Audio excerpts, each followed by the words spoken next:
Should probably silence. Well, hello, Dr. Kate Hendricks Thomas, aka my big sister. Welcome back to the show. It's so good to have you back. It's good to be here. Thank you for having me. Yeah, and as we were talking about earlier, this is something that really piqued my interest when you started talking about it. High rates of cancer in veterans who've been exposed to burn pits. I think this is something that not a lot of people know about, even with champions like Jon Stewart bringing it to the forefront. But I really want to just set the stage for you to be able to tell your story and then expand on what you've been researching and what you've learned. So, can you share with the listener your personal cancer story and how you made the connection between your diagnosis and the burn pits? Well, the whole journey is actually fairly ironic because I was working with a team of researchers on a study of breast cancer diagnosis rates by county in the United States. And we found that diagnosis rates sat around 20% in veteran women. In the general population, the rate of cancer diagnosis, specifically breast cancer diagnosis, sits at about 12%. So I had just finished this research that showed, hey, women veterans are more likely to get breast cancer. And I thought that was interesting. I was at a medical appointment myself, just doing a basic annual exam, thinking nothing of it. And my provider wanted me to go get a mammogram. And I pushed back a little bit because I was young, I was only 38, and I didn't think I needed to do it. And she said to me, we're seeing a lot of cancer in young veterans, and I want you, based on where you've been stationed, I want you to go. And I've lived in places that had water pollution issues.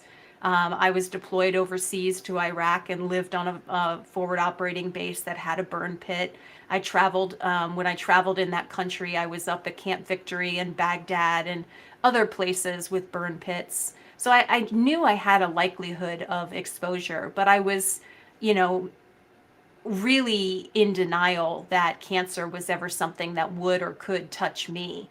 That initial mammogram that I finally went to go do wound up discovering stage 4 breast cancer, which means, and I didn't know what stage 4 meant at the time. I kind of looked at the oncologist quizzically when she told me. There is no stage 5. So stage 4 means it has spread throughout your entire body and you have what are called distant metastases, and there's no curing it. Eventually, this is going to kill you. It's going to keep trying as you throw drugs at it, as you throw surgeries at it, as you throw radiation at it. It's going to keep trying to get around those treatments and finish its mission, which is to kill you. So at that point, I started researching because that's what I was. I was an academic researcher. It's what makes me feel in control. It's what makes me feel comfortable. And I started discovering this treasure trove of information about delayed onset cancers in military veterans. And basically, our incidence rates for cancers are off the charts. But, and here's the big but, they often happen 10 to 15 years after leaving military service. They're delayed onset for a reason, or they're not found until a significant period of time away from military service. So, proving that your delayed onset condition was caused by exposures in service is really tough to do. And right now, the VA is disapproving most burn pit claims. That leads perfectly into my next question is what is the administration doing? You've got all these reports coming in. You have the data supporting that there are higher cancer rates among these veterans who are stationed at these particular places overseas and knowingly exposed to these burn pits. What is the current administration doing to investigate these claims and bring some kind of resolution or support to the veterans who are currently going through this? Well, there's a lot of bills that are important to know about right now that have come out of the Senate and House Veterans Affairs Committee. And essentially, Senators Rubio and Gillibrand had a really good bill at the start of the year. It's since been compromised down and chopped apart. It no longer resembles the really comprehensive bill that it was going to be. But that bill would have created a presumptive condition, meaning if you serve near a burn pit and you get some kind of delayed onset condition, prostate cancer, throat cancer, breast cancer, whatever the case may be, we're going to presume that that condition was caused by exposure to the burn pit. So that bill was going to cover the medical costs and cover the disability benefits for the over 2 million veterans that have been exposed to burn pits and the percentage, that unlucky percentage that has had something happen as a result. There are other bills that are useful and important right now. Out of Senator Boozman's office, there's a bill called the Service Act. And this is a really important bill that is going to lower the age of mammogram for military women and make mammograms available right after a deployment. So that might catch some of these cancers earlier and sooner.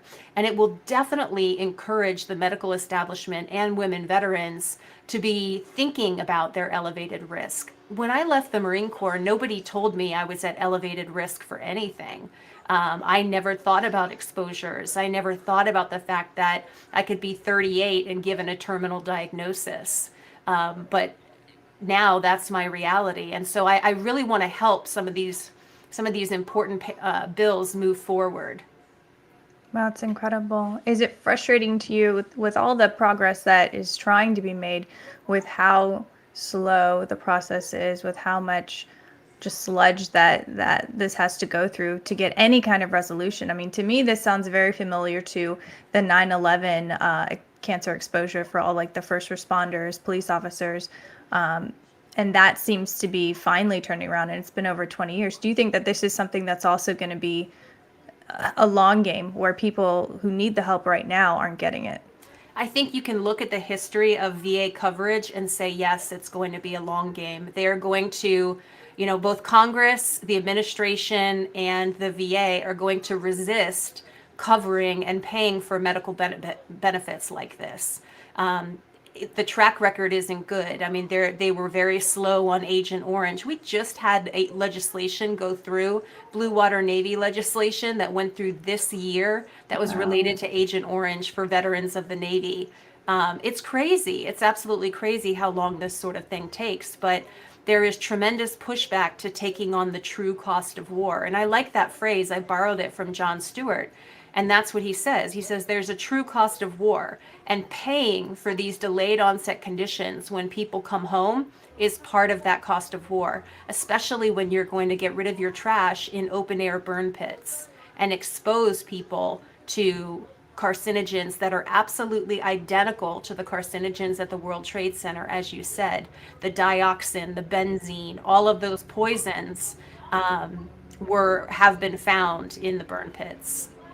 This is just incredible to me. I mean, I just can't believe that this is allowed to happen and that there was prior knowledge that this correlation existed. Right. When you look at the data on cancer incidence rates, it's not brand new data that just came out. Right. One of the most important studies happened up at Walter Reed related to breast cancer. And that study came out in 2009, and it showed that women veterans had a 20 to 40% risk of being diagnosed with breast cancer. And the 40%, the higher end of the spectrum, was primarily populated by women of color. So it's much more likely that a woman veteran is going to get diagnosed with breast cancer. That has to come from somewhere. That has to have causation. That doesn't just happen mathematically. However, those data are from 2009. That's not new. This is not new information. Well, I'm glad that we're having this conversation to spread awareness, to give the listener a hope maybe for someone that they love that's been suffering and not sure why or how that could happen to them, especially if they're younger, as you were. How has your life changed since this diagnosis? It's been in a few years now. Has your mission as a mother, as a researcher, has that changed, or have you just had to adapt as it's gone on? Well, I continued working for the first couple years after my diagnosis while we got our finances in order. I really had a tough time leaving the full-time workforce. That was very difficult for me. It was a question of identity, and I really loved what I did. But as I, got into heavier and heavier chemotherapies, it became apparent that I just wasn't able to move at the pace I used to move at. I wasn't able to keep up with it. So my life is irrevocably changed. I no longer work. I stay involved with research projects and things of that nature, but I my entire life has completely changed. My family actually did a cross state move after my diagnosis because we looked around at the support system that was available for my husband and son. And in South Carolina, there really wasn't any. We didn't have a lot of close relationships there. So we moved up to Virginia where we have family and old dear friends, and it's made all the difference. Wow. Yeah, I mean, do you feel like there has to be some kind of, I don't know, someone or somewhat, like, to me it's just like I just want to hold someone accountable for this, like this never would have happened unless you were exposed to the burn pits, and I don't want it to end up being another Agent Orange situation where it's, you know, decades later and your son is, missing his mother, and your husband's missing his wife. It's like, what can we do as a society, as the listener of the show and beyond, what can we do to ensure that this doesn't happen to anybody else, so that and the people who have been affected like yourself are compensated or are made whole from this? Because it doesn't sit with me, and I can't, I think anyone who hears this would feel the same way. It's like, what can we do to make this right, to save others from this? I think the easiest thing that you can do is get in touch with an advocacy organization called Burn Pits 360. They are kind of the primary advocate for this issue in Congress. They work with John Field and John Stewart to raise awareness and to lobby members of Congress, and they keep track of the bills that are moving forward in committee, and they will have places for you to help. So I would go to burnpits360.org and look for ways to get involved with them. Yeah, and you interviewed with John Stewart. Can you talk a little bit about that interview? What that was like, and anything else interesting you want to add?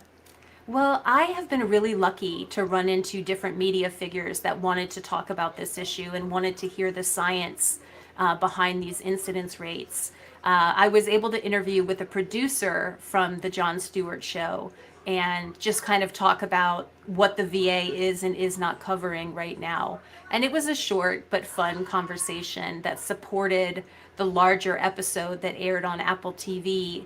The first episode of Jon Stewart's show was focused on veteran well-being in the burn pits and the corollaries to 9/11 first responder work. So there's a lot of people that care about this and are trying to raise awareness, but getting Congress to say, yes, we'll pay for it, yes, we'll make the VA cover it, is an uphill battle. It's very difficult. What do you want the listener to walk away with from knowing this now, from hearing your story, and knowing that there's countless other women veterans out there and men going through this right now? I just want people to know that they need to be their own advocate when it comes to health and healthcare. And especially if you feel like you've lived in an area where there have been exposures, you need to be aware that you might have, there are civilian exposures as well. There are places with contaminated groundwater and all sorts of things. So really, I just think raising awareness about the need for early screening and raising awareness about the need for individual self-checks and medical intervention.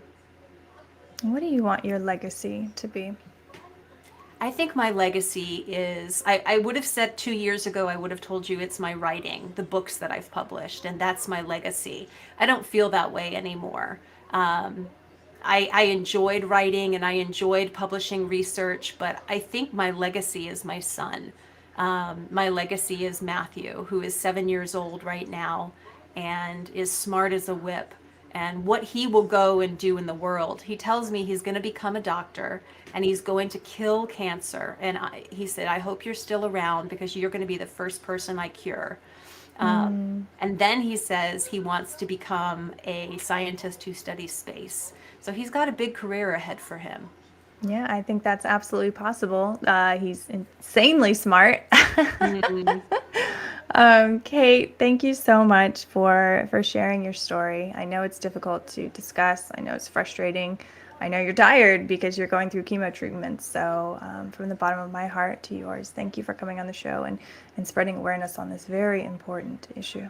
Well, thank you for asking, and thank you for spending time on the topic. Absolutely.